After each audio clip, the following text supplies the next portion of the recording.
नमस्कार सभी को। मैं शालिनी केवी टीचर आपका अपने चैनल पर स्वागत करती हूँ। यह हमारा चैनल इतिहास विषय को समर्पित है। हम अपने इस चैनल पर आज तक इतिहास से संबंधित जितने भी क्वेश्चन आए हुए हैं, चाहे वो किसी भी स्टेट का टीजीटी हो, पीजीटी हो, टीएसएसबी का पीजीटी, केवीएस, एनवीएस, ठीक है, सारे क्वेश्चन हम अपने इस चैनल पर कवर कर रहे हैं। इसी सीरीज में हमारी कुछ वीडियो आ चुकी हैं, आप उन्हें देख सकते हैं, और एक ये नई वीडियो है। आज जो हमारा एग्जाम है ये टीजीटी एग्जाम है 2011 जो यूपी में हुआ था। ठीक है, चलिए स्टार्ट करते हैं बिना टाइम वेस्ट किए। आपका पहला क्वेश्चन है, अशोक के शिलालेखों की लिपि क्या है? तो अशोक के जो शिलालेख हैं वो किस लिपि में थे? ब्राह्मी लिपि में। अगला है, पूर्ण विकसित हड़प्पा सभ्यता लगभग कितनी शताब्दियों तक जीवित रही? देखिए, हड़प्पा सभ्यता है, उसके 2-3 चरण थे। इसमें पूछा है पूर्ण विकसित हड़प्पा सभ्यता, तो पूर्ण विकसित हड़प्पा सभ्यता लगभग 5 शताब्दियों तक रही थी। अगला है, उपलब्ध प्रमाणों के आधार पर हड़प्पा सभ्यता ने मानव जाति को 2 स्थायी उपहार प्रदान किए। 2 स्थायी उपहार का मतलब ऐसी ऐसी चीजें जो आज तक हम यूज कर रहे हैं। ठीक है, तो कौन से उपहार प्रदान किए थे हमें? गेहूं और कपास की खेती, गणित और दशमलव प्रणाली का ज्ञान, ताम्र और कांस्य आगमन प्रौद्योगिकी, या फिर सोखते और मिट्टी के पाइप बनाना। तो देखिएगा, उसने हमें दिया था ताम्र और कांस्य आगमन प्रौद्योगिकी, क्योंकि हड़प्पा सभ्यता को हम कांस्य युगीन सभ्यता भी कहते हैं। अगला क्वेश्चन है हमारा, हड़प्पा के लोगों के सामान्य घरेलू बर्तन किससे बने होते थे? पत्थर, चीनी मिट्टी, मिट्टी को अच्छी तरह पकाए गए चित्रात्मक बर्तन, या फिर ताम्र।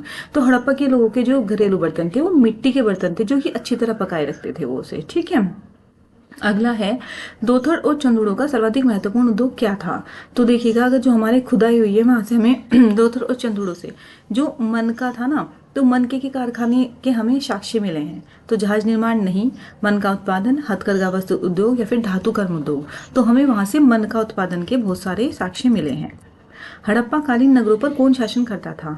अब देखो, हड़प्पा कालीन नगर जो थे, अब वहां से शासन की हमें अच्छे तरीके से जानकारी नहीं है। हमें किसी पर्टिकुलर किसी राजा का उल्लेख नहीं मिलता है ना। हमें ये तो पता चलता है कि वहां पे मतलब व्यापार भी होता था, लेकिन अब व्यापारी राज करते थे या रूल करते थे, ये हमें कुछ नहीं पता। ठीक है, तो वहां पर जो शासन व्यवस्था है वो अज्ञात है। उत्तर वैदिक काल में आर्यों को भारतीय भूगोल के किस अंश की जानकारी नहीं थी? दोनों समुद्र की भाई जानकारी थी, हिमालय के विभिन्न पर्वत शिखरों की, कृष्णा नदी घाटी तक दक्षिण भारत की, या फिर संपूर्ण गंगा नदी घाटी की। तो जो उत्तर वैदिक काल है वहां पे क्या था, आप कृष्णा नदी घाटी तक दक्षिण भारत की जानकारी नहीं थी।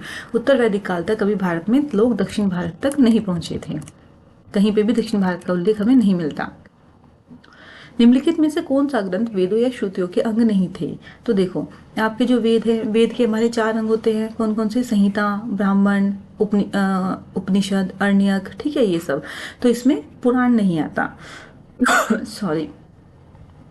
अगला क्वेश्चन है, युद्ध का प्रारंभ मनुष्य के मस्तिष्क में होता है, ये किसमें उल्लेखित है? तो देखो, युद्ध का प्रारंभ मनुष्य के मस्तिष्क में होता है, इस बात का उल्लेख अथर्ववेद में है।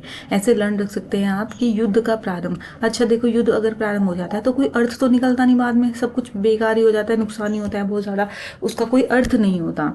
तो युद्ध का प्रारंभ अर्थ यानी अथर्ववेद। अगला है हमारा, प्रथम बौद्ध संगति का अध्यक्ष कौन था? तो प्रथम बौद्ध संगति के अध्यक्ष हमारे कौन थे? महाकश्यप। प्रथम बौद्ध संगति हमारी कब हुई थी भाई? आपका एक ट्रिक है, अक अक रावे पाकू, तो यानी राजगृह में हुई थी। और किसने कराई थी? अजातशत्रु ने कराई थी। और उसके अध्यक्ष कौन थे? महाकश्यप थे। बुद्ध के प्रवचनों का संकलन प्रसिद्ध धम्मपद निम्नलिखित में से किस ग्रंथ का अंग है? तो बुद्ध के प्रवचनों का जो संकलन है धम्मपद, वो किस में है भाई? वो सुत्त पिटक में है। तो इसने कहा, देखिए, सुत्त पिटक हमारे 5 निकाय में विभक्त है। जो सुत्त पिटक है उसके 5 भाग हैं हमारे यहाँ पे, दीर्घ निकाय, मंजिम निकाय, संयुक्त निकाय, अंगुत्तर निकाय और खुद्दक निकाय। ठीक है, तो ये देख सकते हैं आप, इसमें सुत्त पिटक में क्या है भाई? आपके बुद्ध के प्रवचनों का संकलन है। अगला है हमारा, प्रसिद्ध बौद्ध विद्वान अशोक घोष किसके समकालीन थे? तो अशोक घोष किसके समकालीन थे भाई? कनिष्क के। ठीक है, और अशोक घोष की 3 पुस्तक हैं आपके बहुत ज्यादा फेमस, बुद्धचरित, सोदरानंद और सारीपुत्र प्रकरण। मौर्य दरबार में मिस्र के राजा टॉलमी फिलाडेल्फस का दूत कौन था? तो मौर्य दरबार में मिस्र के राजा टॉलमी फिलाडेल्फस का जो दूत आया था वो कौन था? डायनोसियस था। निम्नलिखित में से कौन सा पक्ष अशोक के धर्म का एक सैद्धांतिक पक्ष नहीं है? तो अशोक के धर्म का अहिंसा, मनसा, वाचा, कर्मणा। भाई देखो, अहिंसा की बातें तो उसने कही थी कि अहिंसा हमें मन से, वचन से और कर्म से हमें अहिंसा का पालन करना चाहिए। व्यवहार में हमारे संयम होना चाहिए, सभी के साथ हमें समान व्यवहार करना चाहिए। उसने कहा था कि चाहे बुजुर्ग हो, बूढ़े हो, गरीब हो, सबकी हमें आदर करना चाहिए। पापों से भय, तो कहीं पे भी धर्म में ना, पाप जो अशोक का धर्म है वो पापों से भय की कोई बात नहीं करता है। ठीक है, ऐसा नहीं होता वहाँ पे। अशोक के शिलालेख से युद्ध और हिंसा के कारण जनित उसके अंतर मन की व्यथा प्रकट होती है। तो अशोक के किस कौन सा ऐसा शिलालेख है जिसमें उसने ये वाली बात हमें पता चलती है कि युद्ध और हिंसा के कारण उसके मन में दुख हुआ था। तो ये धौली और जोगढ़ का जो शिलालेख है, तो उनसे हमें पता चलता है। ठीक है। भारत का निम्नलिखित कौन वर्तमान प्रांत मौर्य साम्राज्य का अंग नहीं था? तो मौर्य साम्राज्य का अंग केरल और तमिलनाडु, ए और बी और कश्मीर। तो देखिएगा, ये जो केरल तमिलनाडु है ये मौर्य साम्राज्य का अंग नहीं था। भारत के वर्तमान प्रांत केरल और तमिलनाडु मौर्य साम्राज्य का अंग नहीं थे। द्वितीय शिलालेख में अशोक अपनी दक्षिण सीमा पर स्थित चोल, पांड्य, सत्यपुत, केरलपुत, ताम्रपाणी के नाम बताता है। ये सभी तमिल के राज्य थे तथा उसके साम्राज्य के बाहर थे। मतलब ये सब उसने उनकी जो अशोक का द्वितीय शिलालेख है, तो उसमें पूछा जाता है कि कौन सा शिलालेख है जिसमें उसने विदेशी राज्यों का जिक्र किया है। तो उसने चोल, पांड्य, सत्यपुत, केरलपुत और ताम्रपाणी का नाम बताया है, लेकिन वो सब उसके राज्य में शामिल नहीं थे। ठीक है, वो उसके पड़ोसी राज्य थे। चोल राज्य में तमिलनाडु के तिरुचिरापल्ली तथा तंजौर का क्षेत्र, पांड्य राज्य में मदुरा, रामानंद तथा तिरुनेलवेली के जिले शामिल थे। ठीक है, चलिए आगे। जनपद स्तर पर मौर्य अधिकारियों का सही अवक्रम क्या था? तो जो मौर्य अधिकारी थे उनका सही अवक्रम क्या था आपका? प्रादेशिक, राजुक और युक्त। ठीक है, ये आपका इनका सही क्रम था। मौर्य काल में शिक्षा का सर्वाधिक प्रसिद्ध केंद्र कौन था? तो मौर्य काल में कौन सा था भाई? देखिए, तक्षशिला। ठीक है, और यहाँ पे तक्षशिला में ही बहुत ज्यादा वो मतलब जो कौटिल्य जो थे हमारे, किसके गुरु थे भैया? राजनीतिक गुरु चंद्रगुप्त मौर्य के। तो जो कौटिल्य थे वो तक्षशिला में ही आपके पढ़ाते थे। सारनाथ से प्राप्त अशोक के स्तंभ पर कौन सा पशु उत्कीर्ण है? जो सारनाथ से प्राप्त अशोक के स्तंभ पर, तो वो कौन सा है भाई? हिरण है। ठीक है।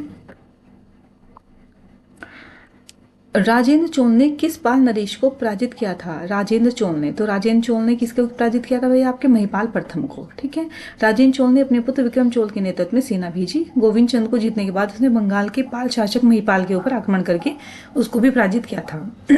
तो राजेंद्र चोल ने महिपाल को पराजित किया था। दक्षिण भारत में चोलों का वास्तविक संस्थापक कौन था? दक्षिण भारत में। ठीक है, तो दक्षिण भारत में जो है चोलों का वास्तविक संस्थापक राजराज प्रथम था। निम्नलिखित में से किसने चोल साम्राज्य के प्रशासनिक प्रभावकों का सही अवक्रम ज्ञात होता है? तो देखिए, मैंने आपको लास्ट वीडियो में बताया था कि सबसे पहले मंडलम को फिर किस पे डिवाइड करोगे आप? कोट्टम को किस में डिवाइड करोगे भाई? फिर आप नाडु। ठीक है, चलिए। चोल राजा किस मत के संरक्षक थे? तो सबको पता है चोल राजा किसको फॉलो करते थे? वो शैव यानी शैव मत को मानते थे। ठीक है, चलिए आज की वीडियो में इतनी ही। वीडियो पसंद आती है तो प्लीज हमारे चैनल को सब्सक्राइब करें, वीडियो को लाइक करें। Thank you so much.